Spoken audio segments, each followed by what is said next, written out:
बहुत ध्यान से देखेंगे। क्वेश्चन कह रहा है कि a ray of light strikes a plane mirror. तो इसका फिगर भी बनाते चल रहे। This is a plane mirror. A ray of light strikes to a plane mirror, और स्ट्राइक करने के बाद क्योंकि रिफ्लेक्शन हो रहा है तो ये वापस भी जाएगा, और यहाँ पर एक मिरर के परपेंडिकुलर एक नॉर्मल रे। अब आगे कह रहा है such that it's angle of incidence is 30 degree. So angle of incidence is 30 degree. What will be the angle of reflection? We have to find angle of reflection, and according to laws of reflection we know that angle I equals to angle R, therefore angle R equals to 30। ठीक है, दोनों equal होते हैं इसलिए 30 degree. Question की language बहुत ध्यान से समझें। सेकेंड क्वेश्चन में an incident ray makes an angle of 40 degree with the surface of the plane mirror. Now this is a plane mirror. The incident ray, this is incident ray, this is reflected ray, and this is normal. The incident ray makes an angle 40 degree with the surface of the plane mirror. So this incident ray is making 40 degree with the surface of the plane.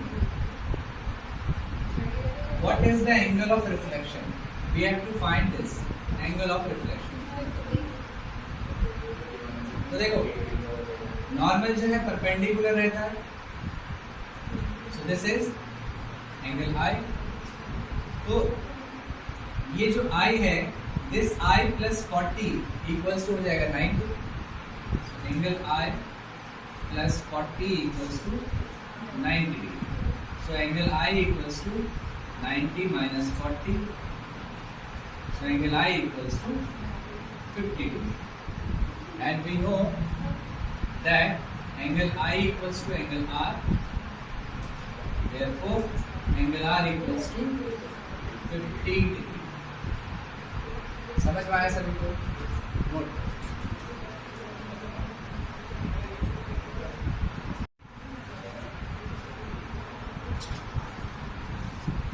देखो ये है एक spherical mirror.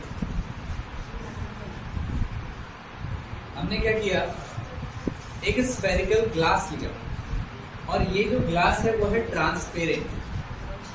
एक transparent glass लिया और इसको हमने cut करना स्टार्ट किया। इस तरीके से कट किया, ये पीस अलग हो गया, यहां से इसको कट किया, ये पीस अलग हो गया। अब ये जो ये वाला पीस है,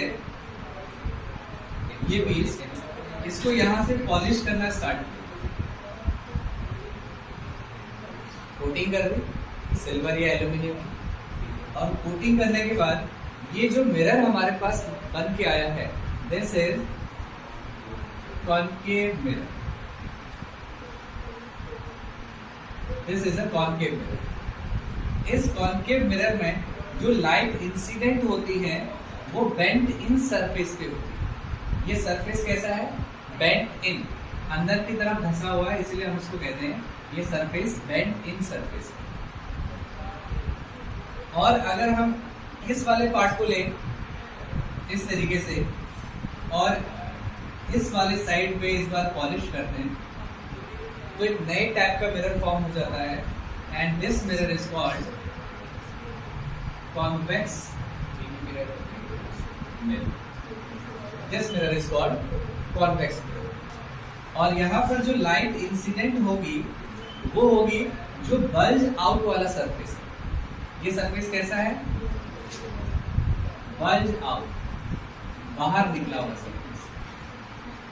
तो स्फेरिकल मिरर से हमें एक कॉन्केव मिरर मिल जाता है और एक कॉन्वेक्स मिरर मिल जाता है। क्या ये बात क्लियर है सबको? तो सबसे पहले हेडिंग डालिए।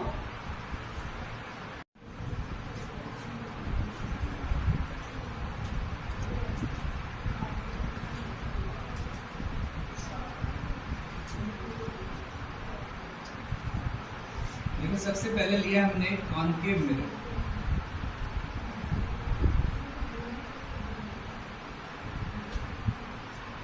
So this is a concave mirror। और एक लाइन इस तरीके से पास होती है और इस लाइन को हम नाम देते हैं principal axis. This line is known as principal axis. और ये लाइन इस पॉइंट से होके जा रही है। This point is known as pole. इस पॉइंट को हम बोलते हैं। और जितनी भी लाइट रेज इसके ऊपर पड़ती है, जितनी भी लाइट रेज इसके ऊपर पड़ेगी वो रिफ्लेक्ट होने के बाद एक पॉइंट से पास होती हैं जिसे हम कहते हैं फोकस। जितनी भी लाइट रेज आएंगी वो हमेशा इस पॉइंट से पास होंगी और इस पॉइंट को हम कहते हैं फोकस। This called focus. जो पोल है इसको हम लोग कैपिटल P से डिनोट करते हैं, फोकस को हम लोग F से डिनोट करते हैं।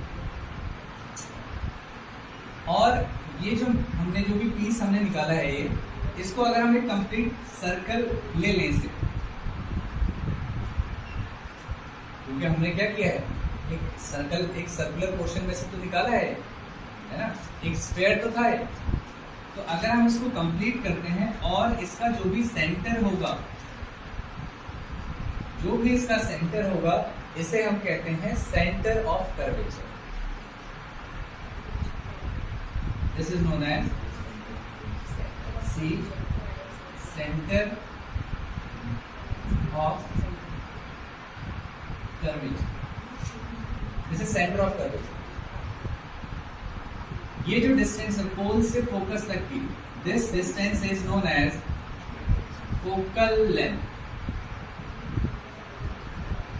और इसे हम डिनोट करते हैं F से, स्मॉल f से। कैपिटल F से फोकस को डिनोट करते हैं और जो लेंथ, फोकल लेंथ है, इसे हम लोग स्मॉल f से डिनोट करते हैं।